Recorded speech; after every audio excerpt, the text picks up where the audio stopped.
Coming up on the Inside Indiana Business Television podcast, a special all-women edition of Inside Indiana Business. We spotlight women leading the way throughout the state in areas including government, technology, tourism, food and drink, life sciences, and sports. We also have a lineup of special guest interviewers to help tell the stories, and a special insiders panel looking at issues including wage disparity and more. Welcome to the Inside Indiana Business Television podcast. I'm Andy Ober. This week, it's an all-women edition of Inside Indiana Business, highlighting the tremendous leadership, innovation, and contributions from women throughout the state. Taking you through it is this week's special podcast host, Business of Health and Special Projects reporter, Kylie Valletta.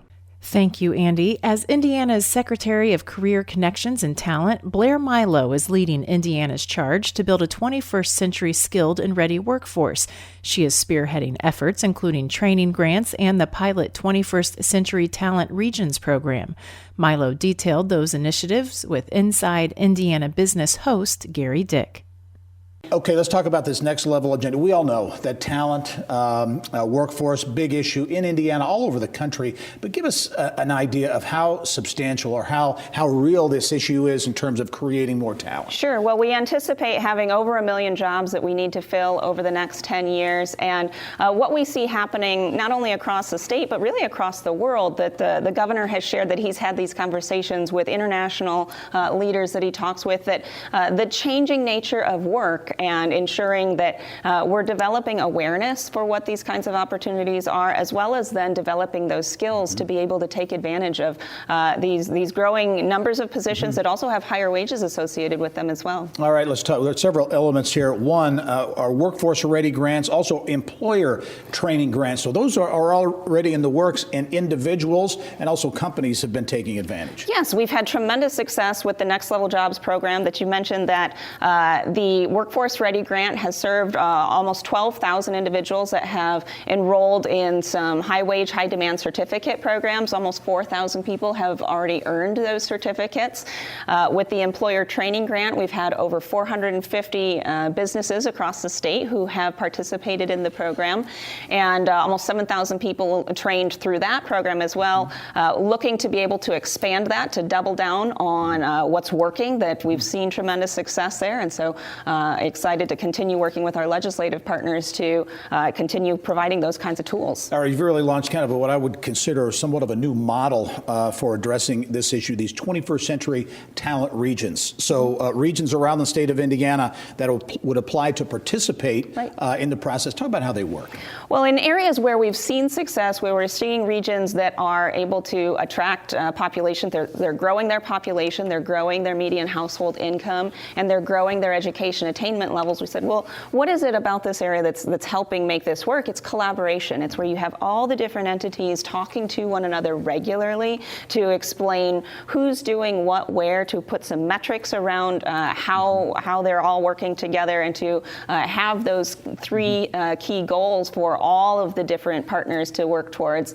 And so what we're doing with the 21st Century Talent Regions is to offer up the opportunity to earn the designation by having a plan in place to attract, develop, and connect talent. So it's the onus is really on the regions, right, to come and apply, create a plan. Right. And I mentioned regions. I think that's an important word. It's a regional approach, so collaboration is going to be key to making it happen. Right, and each region is going to look a little bit different. And as we've shared with, we've had, I think, already 4 applications. We've got probably another 4 that are just about to enter.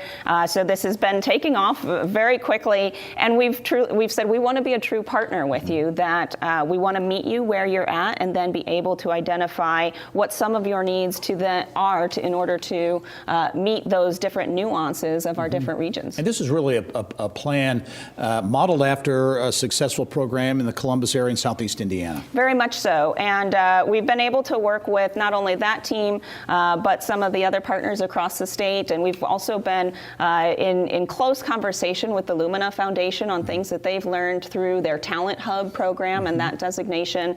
The individuals from Civic Lab, who are the technical assistants that are a part of 21st Century Talent Regions, are also the technical assistants provided to the national talent hubs through the Lumina Foundation. So we've got some great experts that are a part of this process, but we want to engage those true experts at the regional level to ensure that we're capitalizing on the tremendous work going on, and then being able to collaborate and bring that all together to get those areas of growing education attainment, growing population, and growing our median household income. Okay, you've got 4 in the pipeline, maybe an additional 4 as well. If a region around the state wants to participate and really get engaged, what do they need to do? We encourage them to come to the Career Connections and Talent website. It's in.gov/CCT, and there's an application process there that starts the conversation, and then we're able to engage with them on being able to talk through what kind of on-site visits we can do to begin the technical assistance and get the region to have that designation in place. All right, talent, a big issue. Workforce, of course. Blair Milo, the Secretary of Career Connections and Talent. Thanks as always for joining us. Thank you so much. Okay. Still to come, we talk to the woman leading Indiana's tourism efforts, and Trendiana looks at some of Indiana's best women-led restaurants, local shops, and more. But first, Little Nugget is a baby app that helps users personalize and organize their favorite moments. Founder Carrie Griffith says the mission is to help parents treasure a childhood well-lived. She talked about the app with Startup Ladies CEO and founder Kristen Cooper. Tell us a little bit about the app and why you decided to create it. I started Little Nugget during my daughter's first year. I took 15,000 photos of her. Wow. It sounds like a lot, but ask any one of my girlfriends and they'll say a similar number. We have smartphones on us all the time now, so it's so easy to snap the photo.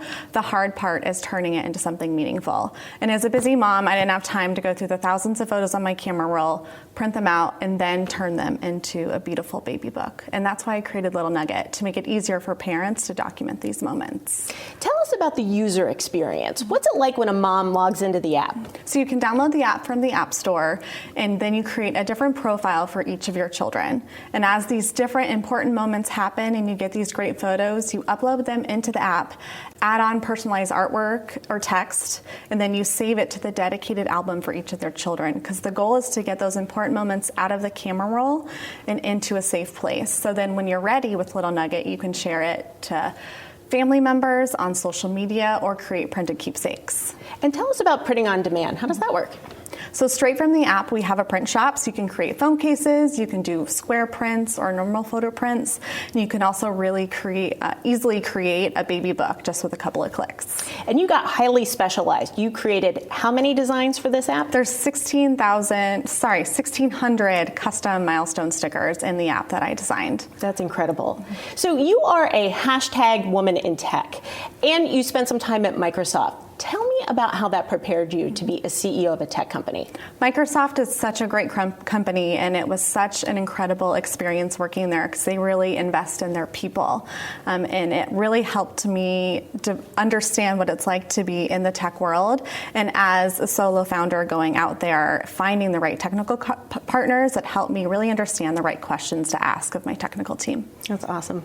So you've really differentiated yourself in the marketplace, which is why I think you have such traction. Tell us about how you've been attracting new moms to this app. So we've had some great traction so far. After we launched in the App Store, we've been ranked top 20 in photo and the video pretty consistently. Wow. We have over 16,000 App Store reviews with a 4.7 star rating. And we just hit another big milestone of over 1 million moments have been saved within the app with our parents, which is huge. That's phenomenal. Thank you. Congrats on that, Carrie. So how did you go about finding and communicating to all these moms that this technology was available to them? On social media. I'm a mom, and I'm on social media all the time, so I go where the moms are. So Instagram, Facebook, and Pinterest, we have a really amazing following. We have over 83,000 social media followers, and that's how we're connecting with them. So what's next for Little Nugget? We have a couple exciting months ahead of us. We are launching on Android, which is going to be a huge day for us since we're only in the App Store right now. So if anybody wants to get Little Nugget in the Google Play Store, they can go to littlenuggetco.com and sign up for early access to Android. Okay. So you're about to raise a round of funding. Tell us what you are looking for in an investor. I'm looking for an investor who, one, understands what it's like to be a busy parent and has a ton of photos on their phone, but I'm also looking for an investor who understands the consumer space so they can help Little Nugget move forward to the next milestone and really be a good mentor, helping us move the business forward. So last question, Carrie. How many photos have you documented on Little Nugget?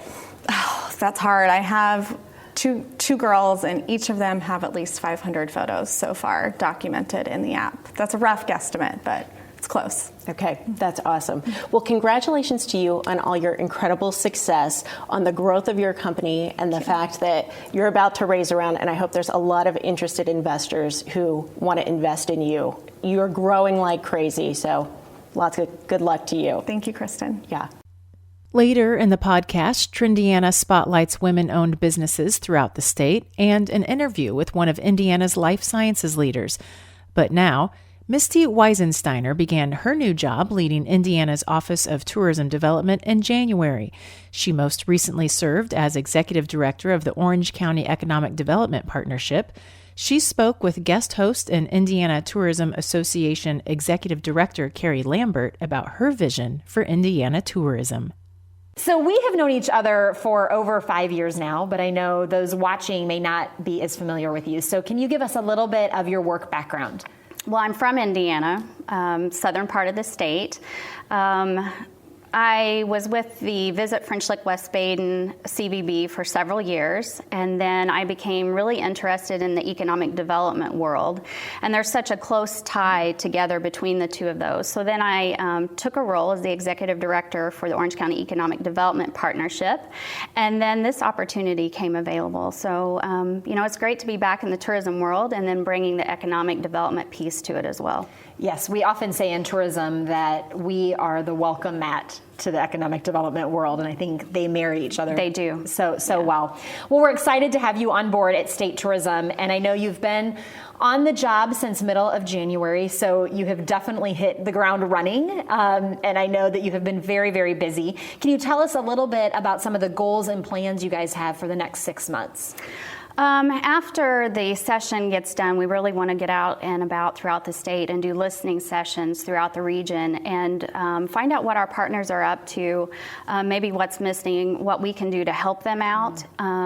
We want to bring elected officials, the CVBs, the hoteliers, everybody in the attraction world all together in the same room and have a discussion. And then from that, we will develop a strategic plan then that will roll out and follow through for the following years.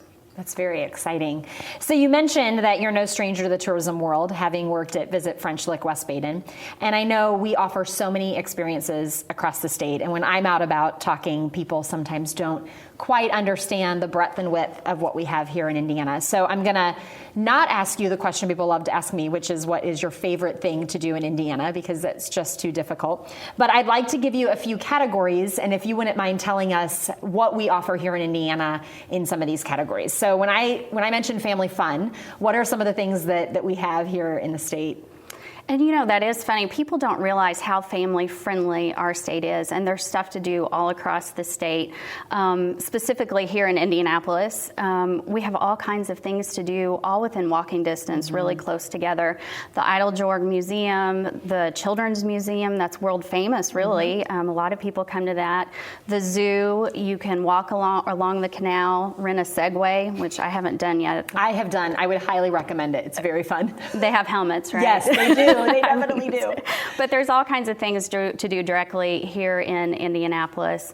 Yeah. It's great. So outdoor recreation, What are some of the things that we have in our state for that? Oh my gosh, how many parks do we have? I think we have over 50 in total. And then we have the Indiana Dunes, who just recently became designated as a national park, which is great. And you can hike, bike, fish, all kinds of activities as our state parks. There's Brown County State Park, where they have mountain biking, Patoka Lake, where you can fish, Monroe Reservoir, all kinds of great activities. Agritourism and culinary, I know that's a big push right now from the State Tourism Office. What are some of the examples that we have across the state for that? Well, there's all kinds of, there's a surge for farm-to-table restaurants, locally owned culinary. Fair Oaks Farms is also huge into agritourism with all of the activities that they have going on, and the hands-on opportunities there is magnificent. So I don't want to forget our arts and culture, because I think sometimes people think most closely with Indianapolis and what we have to offer, but I know we have that all over the state. Could you give us some examples of that? Oh, there's lots of trails too that bring that in. Arts and culture you can find in the different parts throughout the state as well. It's a great opportunity. There's lots of museums as well. Yeah. Well, we are very excited, I know, in the tourism industry to have you on board, Misty. Excited to continue to work with you, advance tourism across the state of Indiana. In one word, what excites you most about this position? All of the great people that are involved in tourism and across the different sectors. It's really exciting to be back in it. Well, thank you for being here today. Thanks, Misty, for your time and telling us about these opportunities and plans moving forward. It's going to be an exciting time for tourism in the state. Remember, you can catch Inside Indiana Business Television on stations throughout the state every weekend. Head to InsideIndianaBusiness.com to check listings. Still to come, we talk to the woman leading one of Indiana's leading bioscience companies and the woman leading digital strategy efforts for Pacers Sports and Entertainment.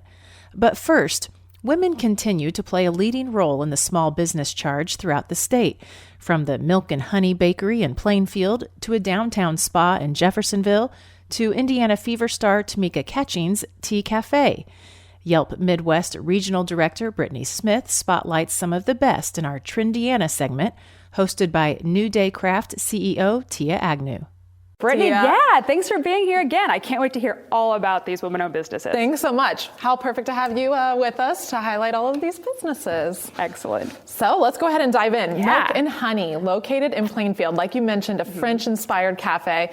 Milk and Honey stemmed out of the owner Jenna's dream to start a bakery, and now she's created this space that the Yelp reviews are raving about as being a cozy atmosphere, somewhere that you want to work for a few hours, grab one of their popular chocolate croissants or macaroons, and make an afternoon of it. It's a beautiful space in Plainfield. That sounds amazing and makes me hungry already. Yes. And speaking of hungry, now next to one of my favorite places for tamales in the city. Yes, the tamale place, exactly. They have a location at Rockville Road as well as the City Market. This is one of the top reviewed places actually in Indianapolis. You can go there to find what they call the half-pound tamales. Ooh. And the owner, Angela Green, she was inspired back in the 90s when she did a backpacking trip in Mexico, met her future husband, Vladimir, came back and started this business. And now you can go there and you can have some of the best tamales. The chipotle beef, the chicken tamales, as well as their homemade chips and salsa are standouts in the reviews. That all sounds delicious. Yes. So now let's talk about one of my favorite places in the city. I was just there this morning meeting a friend, the Tease Me Cafe. Yes, located in the Heron Morton neighborhood. I'm glad you mentioned it. Actually, this was owned by Tamika Catchings, one of the WNBA Fever players. She's truly created a community space there. So you're not only going for the tea, they have great programming throughout the month. They have a book club. They have, guest speakers coming in. There's truly something you can always find there. Cozy fireplace right in the center. It's great for meetings. And actually, when you check in on Yelp, you get $2 off your meal. So it's a nice little bonus there. Oh, yes. Gosh, I love what everybody does with Yelp. Yes. So now going from food to skincare, the Soapy Gnome. This is a new one for me. Tell us all about it. Yeah. So this business actually stemmed out of the owner being a science teacher at school, truly inspired by experimenting with the soaps and the ingredients. And now she's using everything from local beers with breweries around the state to create her concoctions right there in the shop. So you can go in, you can find products for men and women. Great way to shop local. Oh, that sounds fantastic. Yes. So then Spa Nature. Yes, located in Jeffersonville, southern part of the state, located right across from Louisville. You can go there to have massages. They do everything from hot stone massages to couples to Swedish massage, whatever you've been needing, to get those extra kinks out. That's a great spot to do it. Oh, it sounds fantastic. So what else do we have to tell? Oh, now tell me more about this Sprouts cooking school. Yes, located in Carmel. So this is a great spot. More and more people are wanting to teach their kids how to cook, how to know the sources of the food. And one of the fun programs that they have there is cooking classes starting as young as 3 all the way up to adults. So you can go there for mommy and me classes. They even have a program where you can do cake baking as well as make your own restaurant classes. Oh, that's awesome. So it's for kids and parents? Yes, yes. So excellent. they have everything from 4-day classes all the way up to a couple weeks program in the summer. How awesome. I tell you, the things that are happening around this state with women-owned businesses are just fantastic. Yes, hopefully it inspires people to go out and support a new one, find one in their backyard. It's not hard to come by anymore. Excellent. Well, thanks again, Brittany. And it's great to be here with you. Thanks, excellent. Tia. Yeah, thank you. Later in the podcast, the Pacers bring in an industry leader to head digital strategy efforts, and a special panel of insiders takes on some of the week's top stories. But now, Terry Pasquarelli has led Indianapolis-based AIT Bioscience since December 2014. Her path through the healthcare industry includes leadership roles in startup and Fortune 500 companies. She shared her story with BioCrossroads Vice President of Communications, Lori Leroy. Indiana has a myriad of life sciences companies all over the state, employing some 56,000 people. Tell us a little bit about what you guys do at AIT. Well, thank you for having me. AIT Bioscience is a contract research firm that supports biotech, pharmaceutical, and animal health companies who are researching possible new drugs and new therapies. We work with them throughout their R&D process. Great. So you've worked at Fortune 500 and a lot of pharmaceutical giants as well as entrepreneurial companies. What was the transition in going from a big company to what you're currently doing? That's a fun question to think about. The foundation that gets laid when your early career includes some of those larger companies is really a very enriching one. They have the resources to do so many different things, to research or to refine operations in so many therapeutic areas. And the biggest challenge, perhaps, is coming out into an environment where you have to be very strategic about the use of resources and the development of people. You can't do everything that you would like to do in the time frame that you might. So you think differently about what is strategically going to help your company grow, how can you develop people and their careers. And there's something fun about figuring out how to grow using all those tools and ideas that you were trained on in a larger company. Great. So what do you love most about your job and what you're doing right now? I think it does come back to people. We're doing this wonderful business of science. So, Lori, our scientists are creating and then validating analytical tests that get used in laboratories every time one of the R&D compounds we're working on is being dosed to an animal in a toxicology study or to a person in a human clinical trial. So we're an extension of the R&D team of every client we work for. What a fascinating place to work and apply science in a very varied environment, because every client's work is quite unique.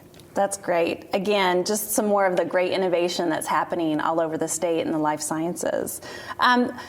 Now let's switch directions a little bit. You're very involved both in local and national nonprofit associations and trade associations, particularly the Healthcare Business Women's Association. Why are those involvements so important to you? Well, there are two things to think about there. One is at an individual level.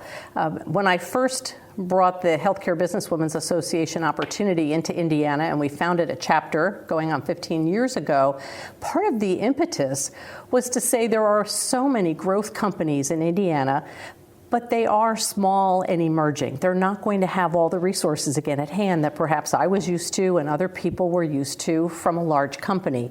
But as a community, how could we share, access, and help people to grow? So bringing an association like that together, especially to help women in the business of healthcare, meant that we could help them increase their career trajectory, explore new ideas, and get experiential learning that they could bring back to the job. Great. I also know that you've been nationally recognized as a leader and CEO for biopharmaceutical companies. What's your leadership philosophy?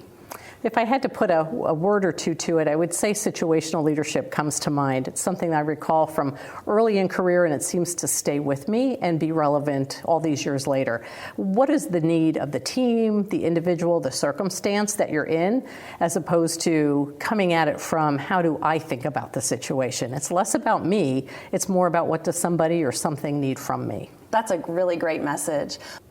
Thanks so much for joining us today, Terry, and letting us learn a little bit more about your company and what you do. Thanks for having me on the show, Lori. Still to come, a look at big stories and issues facing women with a special panel of insiders. But first, Pacers Sports and Entertainment has named Tatiana Holyfield Arthur Vice President and Head of Digital Strategy. She comes to Indy after most recently serving as Director of Social Media and Digital Marketing Strategy for Viacom in New York. She joined Inside Indiana business reporter Mary Rachel Redmond for Inside Indiana Sports. So let's start at the beginning. How did you get into digital marketing and social media? Well, first, thank you for having me. Excited to be here.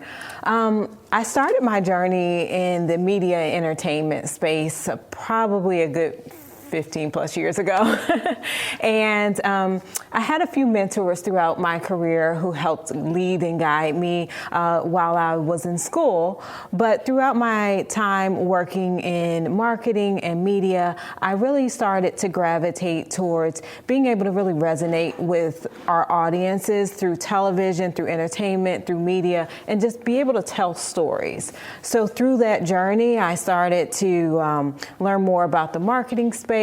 And then around 2012, when digital and social media really started to boom, I decided to focus more on that side of the industry. So at the time, I moved to Atlanta and started working at a network there, and then stayed there for a couple years, moved to New York, and started working around daytime talk shows and television.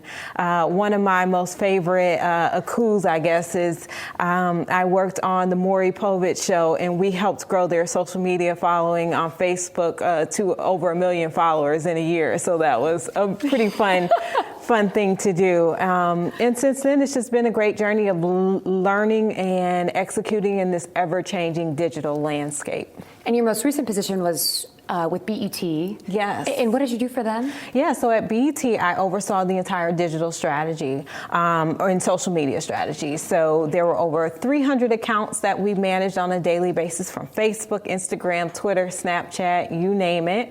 And really just resonating with that younger audience in terms of being able to tell stories that they were interested in. You mentioned having mentors along the way. Mm-hmm. You have one special mentor. Talk about her a little bit. So I'm very much fascinated with Oprah. And early on in my career while I was in school, one of my teachers at the time told me to reach out and meet someone who wanted to do the job that you ultimately wanted. And so I called up at the time the general manager of ABC 7 Chicago, who happened to just be best friends with Oprah. And so to this day, she's one of a great mentor to me, and she is now the president of a major media entertainment network. And, you know, she checks on me from time to time to see. So I feel like I'm 6 degrees of separation from me to Oprah at some point. That's an amazing story. So you know, kind of transitioning from there to Pacers Sports and Entertainment. So, you know, you've got the entertainment part, obviously. But why move to Indianapolis? Why take this job with the Pacers? So I spent 10 years working in New York. Some of that time I worked for NBC Universal and for Sportsnet New York. So sports is not anything that's new for me. I've worked in the industry for quite a while. However, this was the perfect blend because Pacers Sports and Entertainment is not just the Pacers, right? We have the Fever, the Mad Ants, the Pacers Gaming League and Division. And in particular, they had a need to really resonate that fan experience that, you know, there's nothing greater than the Indianapolis sports fan. You know, we grow basketball here is a tagline of the Pacers because it's true. And so to be able to tell that story to audiences across the entire state and even globally to sports fans is something that the company really wanted to invest more in. So they decided to bring on someone to help with their digital strategy, and here I am. That's amazing. You know, kind of last but not least, how important is social media in this day and age, whether you're a big company or a small company? You know, social media nowadays is the first line of communication with your audience if you're a brand, and it really is a communication tool. A lot of companies nowadays are really trying to decide where does social media fit in the overall ecosphere. Is it a marketing function? Is it its own digital function? Is it a PR tool? And that's kind of the ongoing challenge of really discovering where social media resides. But at any rate, I feel like it's just a powerful tool to help you grow and reach audiences all over the globe. You are clearly the experts.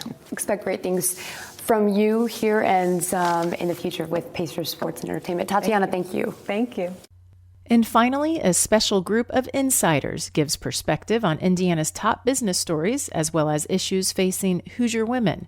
This week's panel includes Springbuck Vice President Nicole Bickett, INHP Director of Homeowner Development and Client Services Lori Jones, and Boys and Girls Club of Indianapolis CEO Maggie Lewis. Our guest host is Beck Communications Group President Lara Beck. Starting out, let's dive right in. Let's talk about workforce readiness. We are ranked 45th nationwide.